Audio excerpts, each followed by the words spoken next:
The Frog Prince by the Brothers Grimm. And Prince Bertie the Frog has commanded me to tell you a story that is very close to his heart. It's all about a frog who loved a princess, but she didn't love him back because he was just a frog. In olden times, when if you made a wish, it would always come true, there lived a king whose daughters were all beautiful, but the youngest was so beautiful that the sun itself, which has seen so much, was astonished whenever it shone in her face. Close by the king's castle lay a great dark forest, and under an old lime tree in the forest was a well. When the day was very warm, the king's child went out into the forest and sat down by the side of the cool fountain. And when she was dull, she took a golden ball and threw it up on high and caught it. And this ball was her favorite plaything. Now it so happened that on one occasion the princess's golden ball did not fall into the little hand which she was holding up for it, but onto the ground beyond, and rolled straight into the water. The king's daughter followed it with her eyes, but it vanished, and the well was deep, so deep that the bottom could not be seen. On this she began to cry, and cried louder and louder, and could not be comforted. As she was complaining, someone said to her, "What troubles you, king's daughter? You weep so that even a stone would show pity." She looked around to the side from whence the voice came, and saw a frog stretching forth its thick, ugly head from the water. "Ah, old water splasher, is it you?" said she. "I am weeping for my golden ball, which has fallen into the well." "Be quiet, and do not weep," answered the frog. "I can help thee, but what wilt you give me if I bring thy plaything up again?" "Whatever you will have, dear frog," said she. "My clothes, my pearls and jewels, and even the golden crown which I am wearing." The frog answered, "I do not care for thy clothes, thy pearls and jewels, or thy golden crown.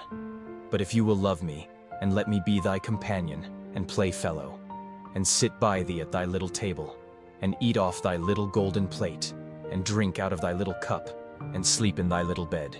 If thou wilt promise me this, I will go down below, and bring thee thy golden ball up again."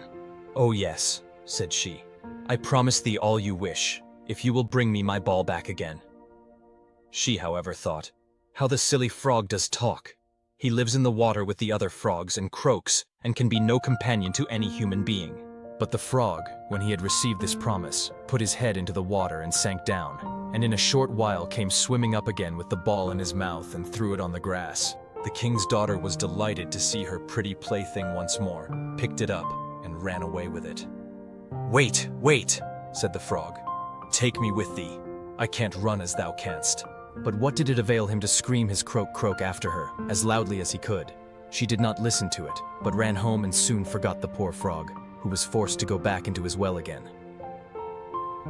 The next day, when she had seated herself at the table with the king and all the courtiers, and was eating from her little golden plate, something came creeping splish, splash up the marble staircase, and when it had got to the top, it knocked at the door and cried, "Princess, youngest princess, open the door for me!"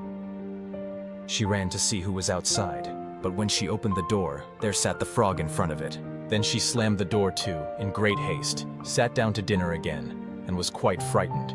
The king saw plainly that her heart was beating violently and said, "My child, what art thou so afraid of? Is there perchance a giant outside who wants to carry thee away?" "Ah, no," replied she. "It is no giant, but a disgusting frog." What does a frog want with you?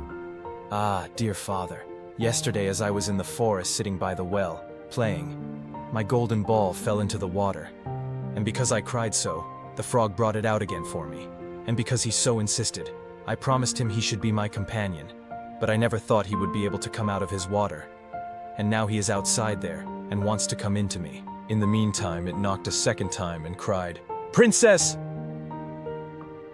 "Princess, youngest princess, open the door for me. Dost thou not know what thou saidst to me yesterday by the cool waters of the fountain? Princess, youngest princess, open the door for me." That which you have promised, you must do. Go and let him in. She went and opened the door, and the frog hopped in and followed her, step by step, to her chair. "Lift me up beside you. She delayed, until at last the king commanded her to do it. Now push your little golden plate nearer to me, that we may eat together." She did this, but it was easy to see that she did not do it willingly. The frog enjoyed what he ate, but almost every mouthful she took choked her. "I have eaten and am satisfied. Now I am tired. Carry me into thy little room, and make thy little silken bed ready, and we will both lie down and go to sleep."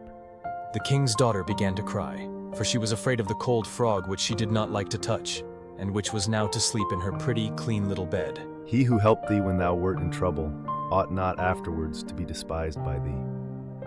So she took hold of the frog with 2 fingers, carried him upstairs, and put him in a corner.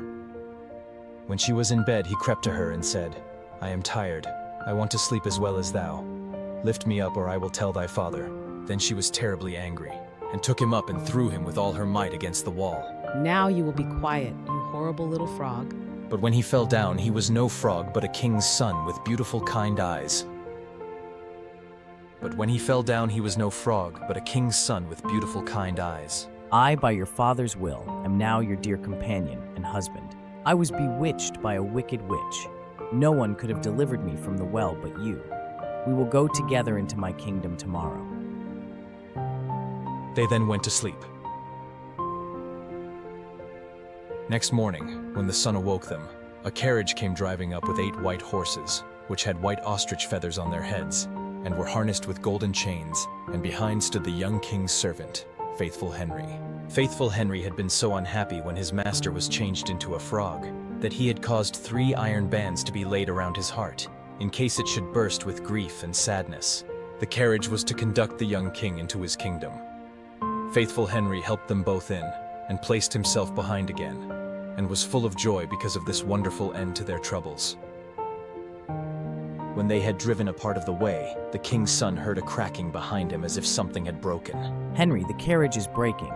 No, master, it's not the carriage. It is a band from my heart, which was put there in my great pain when you were a frog and imprisoned in the well. Again and once again, while they were on their way, something cracked, and each time the king's son thought the carriage was breaking.